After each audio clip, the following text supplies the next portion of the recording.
আজকের আলোচনা গাঁজা নিয়ে। 1985 সালে আমেরিকার যেসব ওষুধ নির্মাতা ছিল তারা ভাবলে যে এই 70-80 কোটি ভারতীয় এরা সব অসুখ হলেই গাঁজা, তুলসী পাতা, বাস্তুকি খাইয়া লিছে, দিয়া সেরা যেছে। তো এটা করলে হবে না, এদেরকে অ্যালোপ্যাথি খেতে হবে। তো ওরা আমেরিকার প্রেসিডেন্ট রোনাল্ড রেগানকে রিকোয়েস্ট করলে, তখন রোনাল্ড রেগান ব্যবসা দেখতে পেয়া, লাভ দেখতে পেয়া ভারতের উপর চাপ সৃষ্টি করলে, দিয়া ভারতের তৎকালীন প্রধানমন্ত্রী রাজীব গান্ধী আমেরিকার চাপে গাঁজাকে ইলিগাল করে দিলে। বলছে গাঁজা নাকি সিনথেটিক ড্রাগ।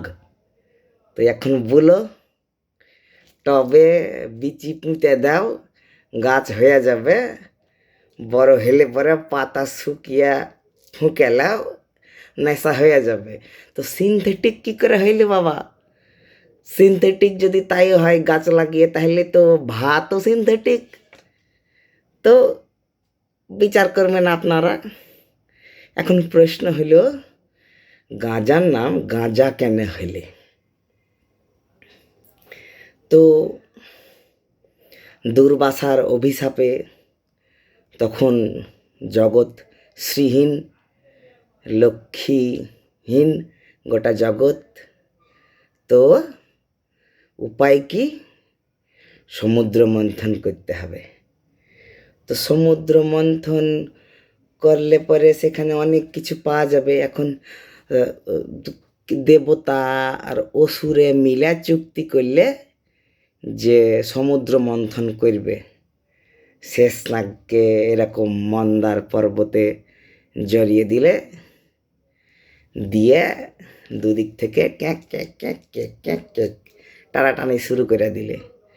আর ভগবান শ্রী বিষ্ণু কুর্মাবতার, কচ্ছপের অবতার ধারণ করে সেই পাথরের নিচে বসে গেলেন, যাতে সব কিছু ধ্বংস না হয়ে যায়। দিয়ে এই মন্থন চলছে। এখন মন্থন চলছে ভালো কথা।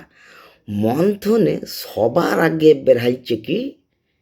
সবার আগে বাড়াইছে হচ্ছে তোমার বিষ, হলাহল। সে ডেঞ্জারাস বিষ, বিশ্ব ব্রহ্মাণ্ড নষ্ট হয়ে যাবে সেই বিষের প্রকোপে, এমন বিষ। তো এখন এই বিষকে কি করব? বেরিয়ে তো গেলছে, ওকে তো আর ঢুকিয়ে দেওয়া যাবে না। আর ওয়া যদি থেকে যায় তাহলে পরে সৃষ্টি ধ্বংস হয়ে যাবে।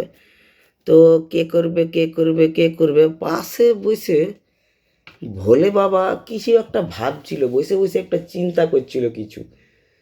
তখন বললে, এই দেখ, ভোলেনাথকে পেয়েছি, ই আলা ভোলা মানুষ, একেই রিকোয়েস্ট কর, ই দয়াবান মানুষ, ই কিছু একটা ব্যবস্থা করে দেবে। তখন সবাই মিলে গেলে মহাদেবের কাছে। তো মহাদেবকে বললে যে এই বিষটার কিছু একটা গতিবিধি করেন আপনি। তো মহাদেব অনেক ভাবলে, ভেবে আর কি করবে, এইরকম করে নিয়ে এইরকম করে গরল হলাহল পান করলেন।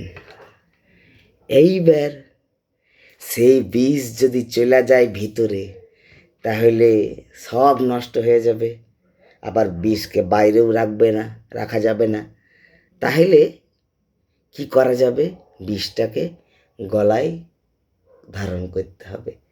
কণ্ঠে হলাহল ধারণ করে দেবাদিদেব মহাদেব হলেন নীলকণ্ঠ।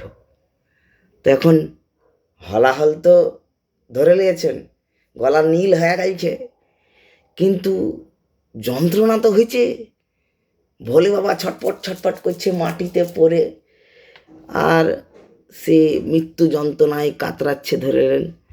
তখন ওদিকে তো ওই মন্থন চলছে, কখন অমৃত আসবে, ওই লেগে মন্থন চলছে। এদিকে মহাদেব মাটিতে পড়ে ছটপট করছে। তো কার মনে লাগবে? আছে তো একজনায়, মা অন্নপূর্ণা, মা পার্বতী। তো মা পার্বতী এসে বুঝতে পারছেন না যে কি করবেন, কি করলে একটু তার স্বামীটার একটু আরাম হবে। তখন তিনি মহাদেবকে নিজের স্তন পান করালেন। মহাদেব দেবী শক্তির স্তন পান করলেন।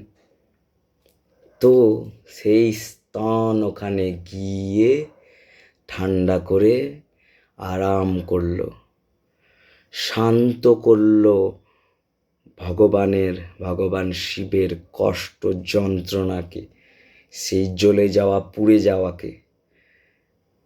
তো সেই অমৃত সমান মায়ের যে স্তন, সেটা এই গলার মধ্যে গিয়ে সেই গরল বিষের সাথে রিয়াকশান করে একদম গ্যাজলা উঠতে শুরু করলো। দেখবেন যখন বিষ টিস কেউ খেয়ে নেয়, যদি সিনেমা টিনেমাতে দেখেছেন যে বিষ টিস খেলে পরে এরকম মুখ দিয়ে গ্যাজলা ওঠে, তো ভগবান শিবের মুখ দিয়ে ওই গ্যাজলা উঠছে। ওই গ্যাজলা ফেনা পরে মাটিতে যেই পড়ল, একটা গাছ উৎপন্ন হলো।